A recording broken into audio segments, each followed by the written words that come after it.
Dejemos ahora sí que el Espíritu de Dios nos hable, nos enseñe esta tarde. Le damos la bienvenida a aquellos que nos visitan en este momento en nuestro canal de televisión. Bienvenidos allá en sus hogares. Bienvenidos los que estamos en este lugar, pero en especial al Espíritu Santo. Démosle ese fuerte aplauso de bienvenida. Les invito a que abramos nuestras Biblias en Primera de Juan capítulo 5 y nuestro tema de hoy, vida de vencedores. Primera de Juan capítulo 5. Una cosa es vencer en algunas luchas diarias que nosotros tenemos en nuestra vida y otra cosa es tener una vida de vencedores. Una persona desdichada, infeliz o hasta mediocre en su vida en cualquier momento puede llegar a tener momentos de victoria, momentos de triunfo y después seguir otra vez con su vida desdichada, infeliz y mediocre. Una persona con vida de vencedor es aquella que a pesar de la derrota, a pesar del fracaso, siempre mantiene una actitud de victorioso. Una persona que tiene momentos de victoria simplemente es eso. Hay momentos en nuestra vida, todos en algún momento tenemos momentos de triunfo, momentos de victoria, pero igual después seguimos aparentando siendo unos derrotados. Pablo es un ejemplo de ello. Pablo nos enseña cómo ser un hombre victorioso. Una persona que tiene una vida de victoria es aquel que a pesar de sus fracasos, a pesar de sus derrotas, siempre su actitud será de victorioso. Miremos ahí en 2 de Corintios 4:8 y después volvemos a 1 de Juan.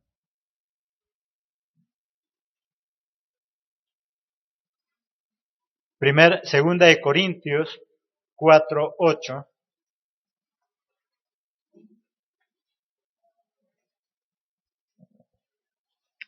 Que estamos atribulados en todo, mas no angustiados, en apuros, mas no desesperados, perseguidos, mas no desamparados, derribados, pero no destruidos. Pablo era un varón victorioso que él decía, puedo estar derribado, mas no destruido. Me pudieron haber ganado esta batalla, mas no la guerra.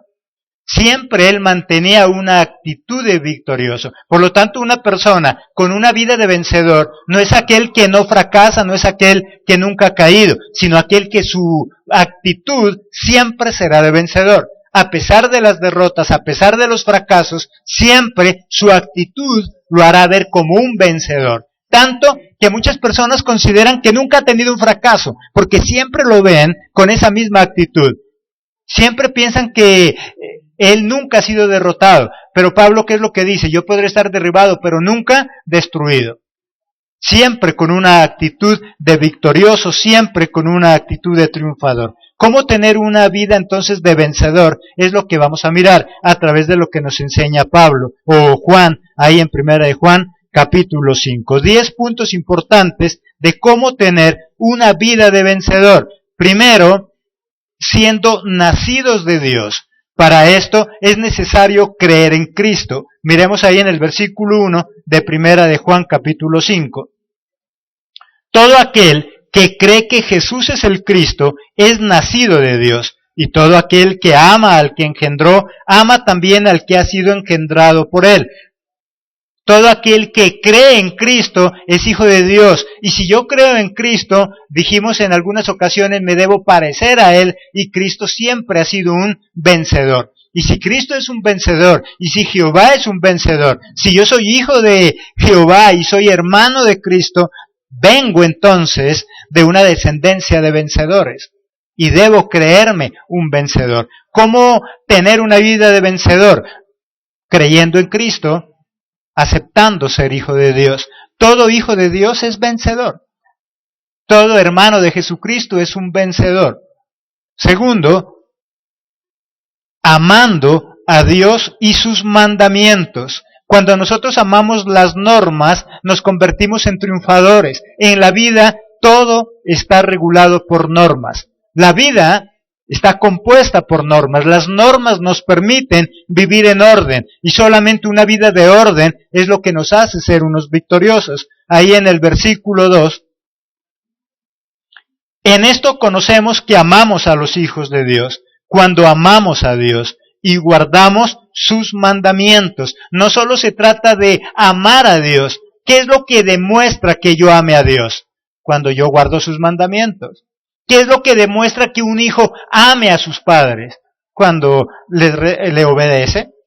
Porque muchas veces nosotros decimos amar a nuestros padres, pero no nos gusta obedecer. La palabra dice que una forma de manifestar nuestro amor hacia alguien, en especial a Dios y a nuestros padres, es si le obedecemos, es si guardamos sus mandamientos. Pero guardar los mandamientos no significa simplemente someterse a otra persona. Guardar los mandamientos significa que yo acepto esas normas porque sé que con ellas voy a triunfar.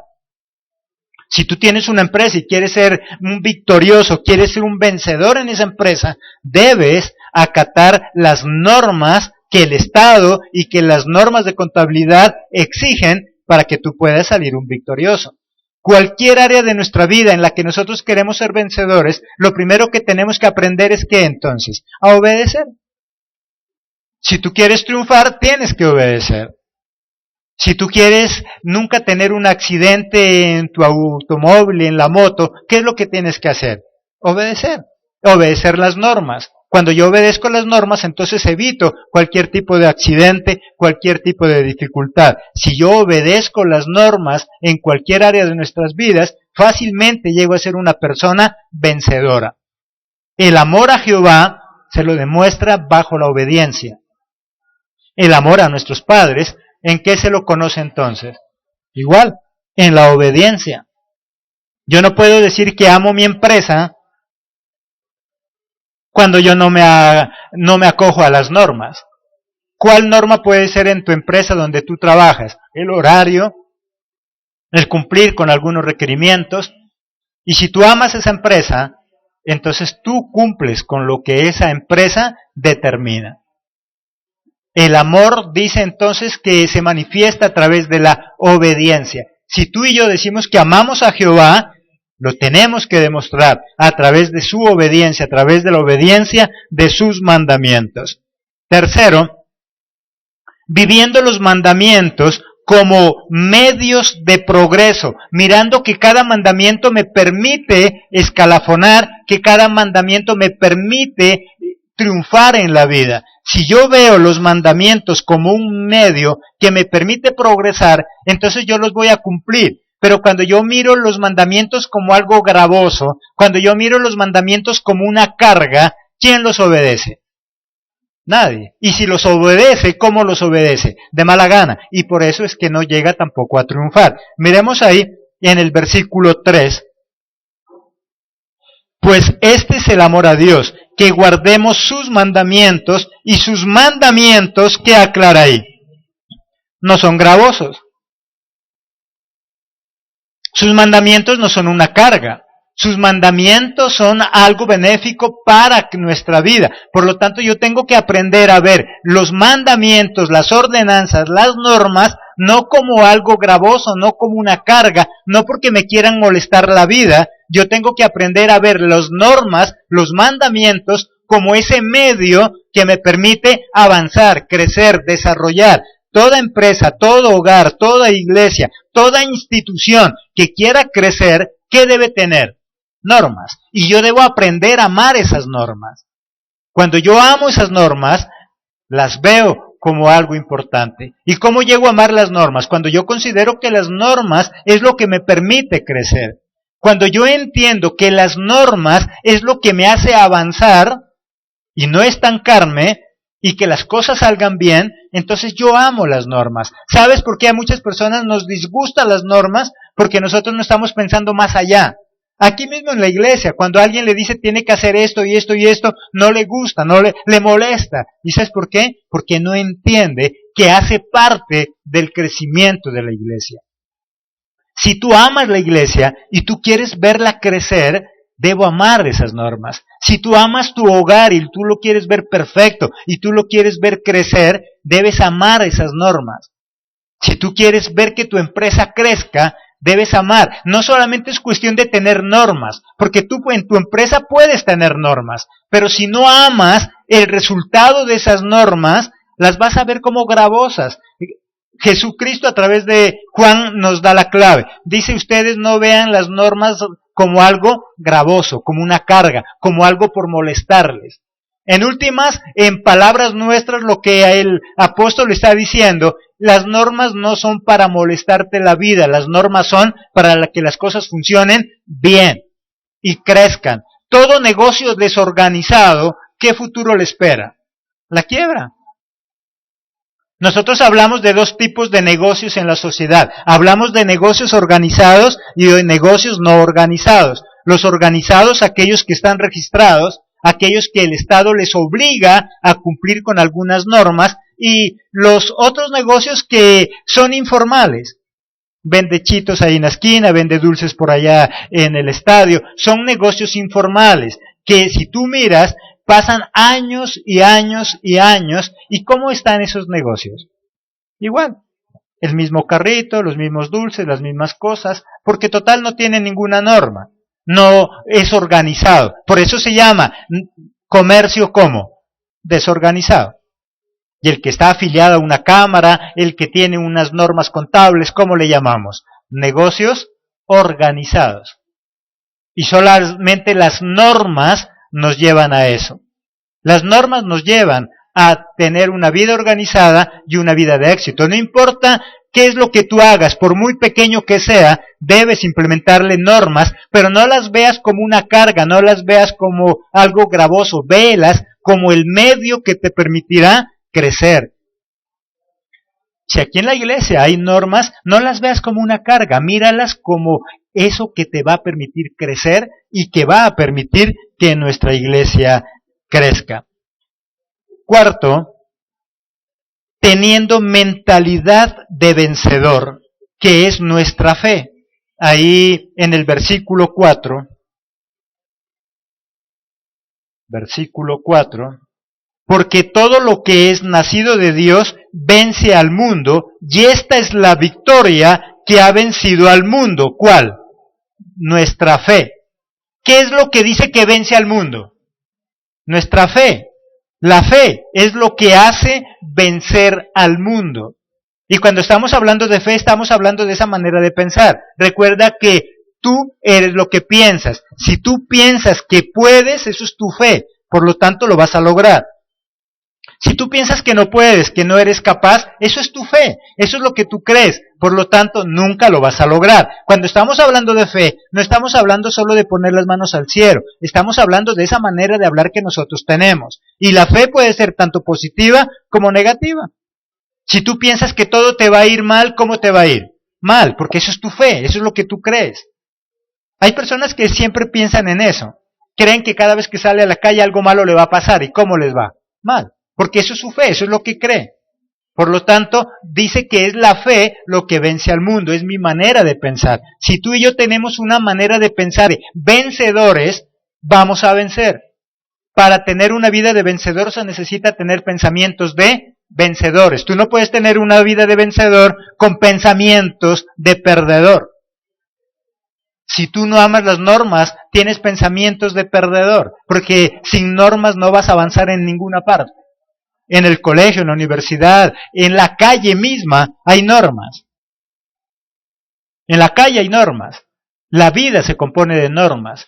Y por eso dice Juan, debo ver las normas no como algo gravoso, sino como algo bueno para nuestra vida, bueno para progresar, bueno para ser vencedores. Pero debo aprender a cumplirlas. Quinto, creyendo que Cristo es Hijo de Dios. Ahí en el versículo 5, ¿quién es el que vence al mundo? Sino el que cree que Jesús es el Hijo de Dios. Y hace una pregunta interesante. ¿Quién es el que vence al mundo? Según ese versículo, ¿quién? El que cree en que Jesús es el Hijo de Dios. Él es el que vence al mundo. Nosotros queremos vencer al mundo y el mundo no se necesita derrotar a los de allá afuera, no, vencer al mundo, vencer esa timidez, vencer esos prejuicios, vencer aquello que me impide ser un vencedor. Dice que hay un solo tipo de personas que es capaz de vencer al mundo. ¿Quién? Aquel que cree que Jesús es hijo de Dios. Si tú crees que Jesús es el Hijo de Dios, ya puedes considerarte un vencedor, una vencedora. Pero debo creerlo, porque Cristo es un vencedor, porque Dios es un vencedor. Y nos está dando la fórmula. Si tú quieres vencer al mundo, debes creer que Jesús es Hijo de Dios. Si tú ya crees que Jesús es Hijo de Dios, significa que tú te acoges a las normas, que tú eres una persona que cumple esos mandamientos, y por lo tanto, ¿en qué nos convierte? En vencedores. ¿Amén? Vencedores. Porque todo aquel que es hijo de Dios debe creerse vencedor. No solamente pensar que es un vencedor, creer que es un vencedor, vivir como un vencedor. Pero muchas veces, aunque conociendo de Cristo hace muchos años, muchas personas viven como fracasados, en lugar de vivir como un vencedor. Debo vivir como un vencedor. Y un vencedor es aquel que está acostumbrado, no a que las cosas le salgan siempre bien, porque de lo contrario no sería un vencedor. Si todas las cosas le salen bien, simplemente por salirle, no ha vencido a nadie. Vencedor viene ¿de qué? De vencer. ¿A quién has vencido? Si no has vencido nada, pero hay muchas cosas que yo tengo que vencer. ¿Qué cosas puedo vencer en mí? La pereza, la apatía, el desgano. ¿Cuántas cosas hay en nosotros que no nos impide o que nos impide tener una vida de vencedores? Hay muchos que viven fracasados. ¿Por qué? Porque su manera de pensar es esa. Es pereza, es mediocre, hace las cosas a medias. Obviamente, una persona que hace las cosas a medias y que la pereza le gana, ¿será un vencedor? No, siempre será un fracasado. Siempre va a ser un fracasado. Pablo nos enseña a ser vencedores y Jesús nos enseña a ser un vencedor. Y dice que si tú y yo queremos vencer al mundo, debemos creer en que Jesús es el Hijo de Dios. Y si yo creo que Jesús es el Hijo de Dios, ya estoy preparado para vencer al mundo. Ahora, eso no quiere decir que yo no tenga que hacer nada. Simplemente lo que tengo es el aval, el respaldo de Dios para lo que nosotros podamos hacer, para lo que nosotros podamos creer. Sexto, creyendo que somos salvos. Versículos 11 y 12.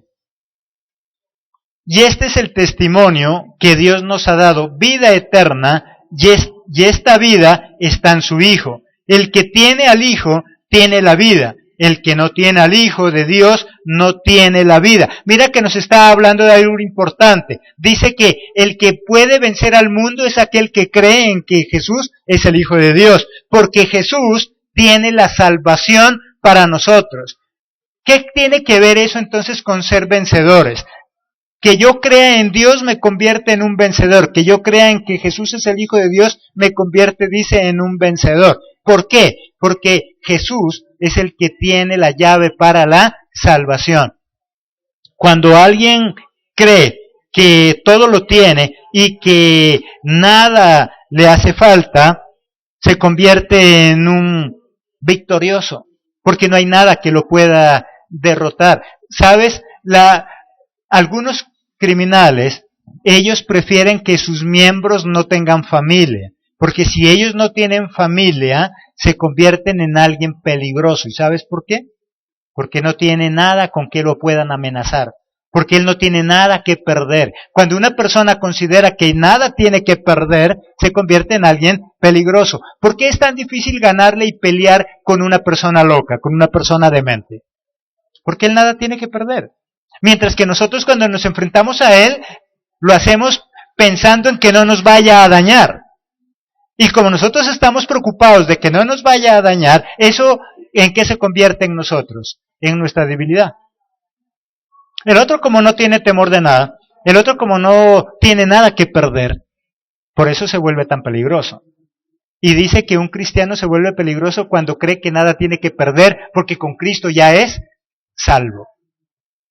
Por eso, si yo quiero ganarle al mundo, debo creer que Jesús es el Hijo de Dios y que Él es el que me ha dado la salvación. Cuando yo considero que soy salvo por la sangre de Cristo, entonces no le debo temer al mundo. Miremos ahí un ejemplo en Filipenses 1:21 y después volvemos donde estamos.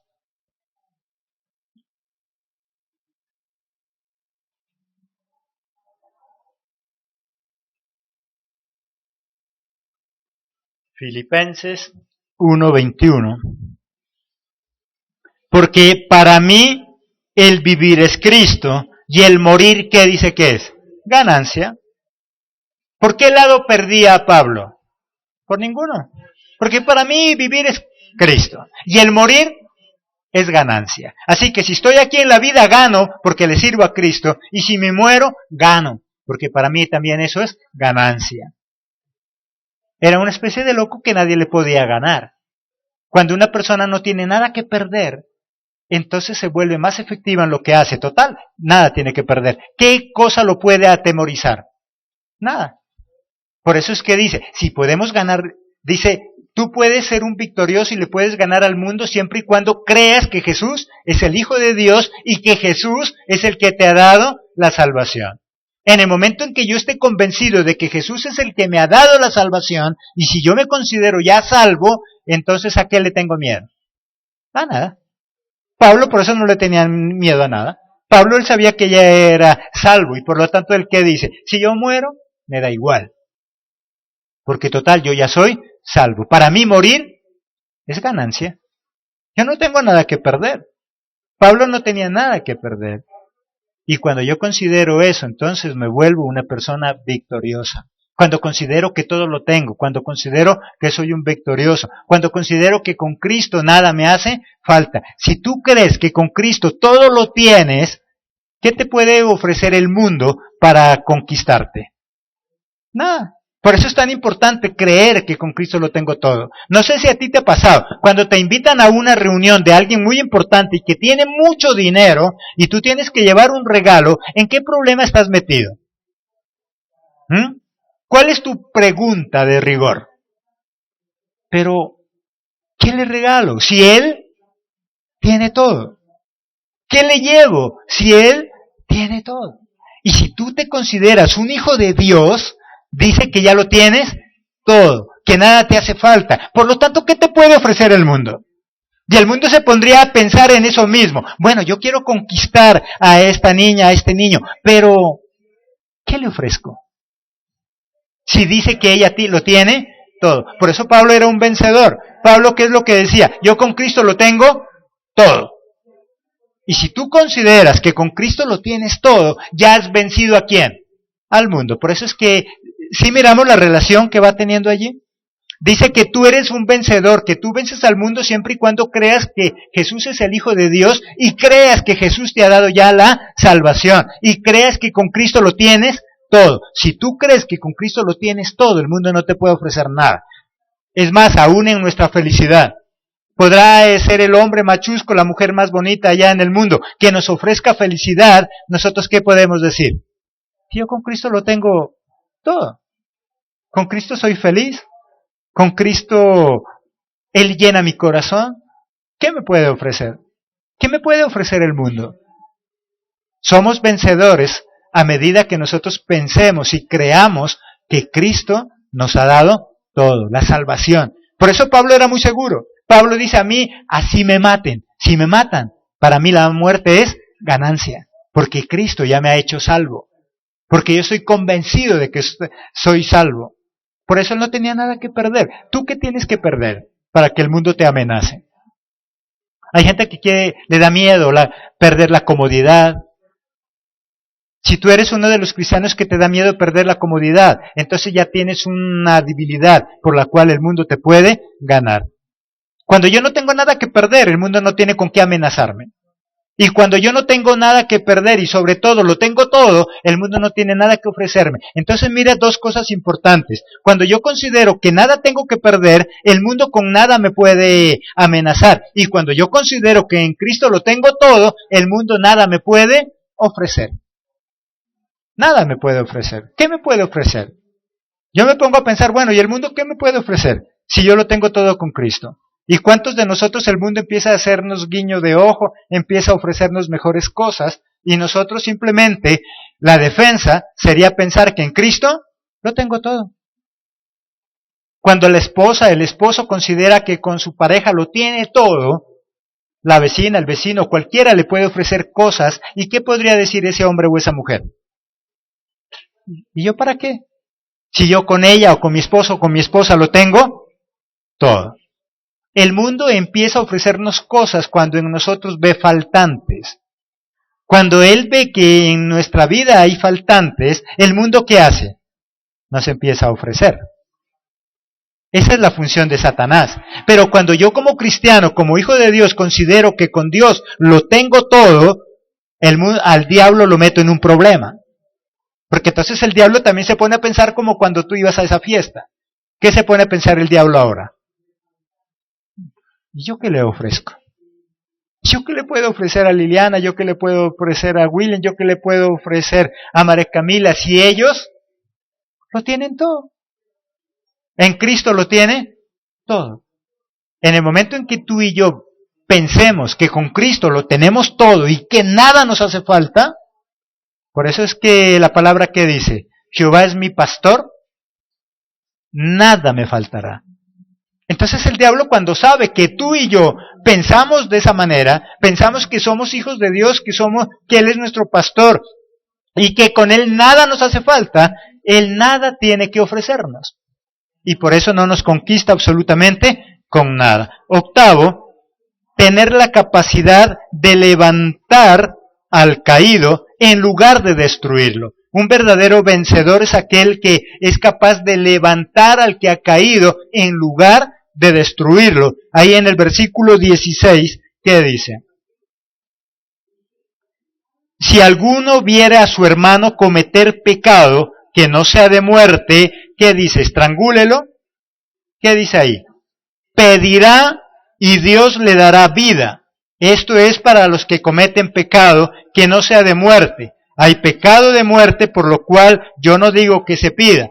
Cuando uno de los hermanos, cuando un cristiano vencedor, cuando un hijo de Dios ve que su hermano pecó, ¿qué es lo que dice que empieza automáticamente a pedir? Para que Dios le perdone. Pero muchas veces nosotros, cuando no tenemos una vida de vencedor, cuando no somos un verdadero cristiano y vemos que nuestro hermano peca o pecó o va a pecar, nosotros automáticamente nos postramos y hacemos ayuno para que Dios lo libre de ese pecado o para que Dios le perdone. ¿Hacemos eso la mayoría? No. Lo primero que sacamos es ese dedo bien largo. Le sacamos punta. ¿Para qué? ¿Cierto? Para no solo señalar, sino también puyarlo.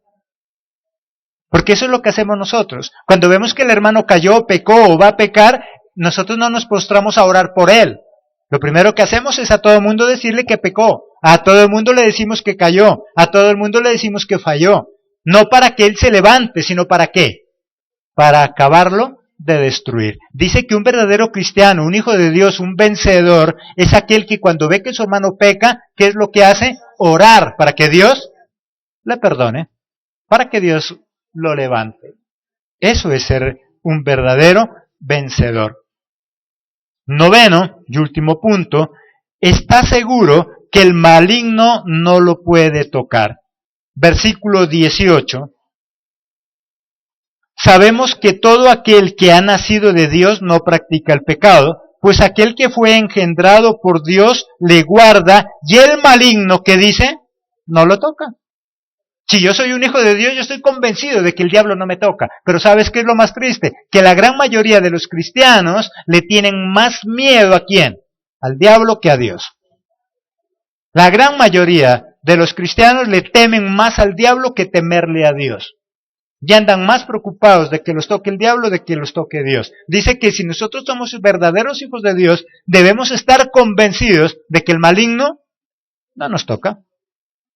Yo no veo entonces por qué muchos cristianos andan preocupados que porque el diablo los ha tocado, porque el diablo los ha cogido, que porque el diablo le atormenta. Si tú y yo estamos seguros de que somos hijos de Dios y Dios está con nosotros, ¿el diablo nos puede tocar? No. El diablo no nos puede tocar. Y hay gente que dice que es consagrada, metida en oración, que ayuna, que está con Dios y vive preocupado que porque el diablo lo atormenta.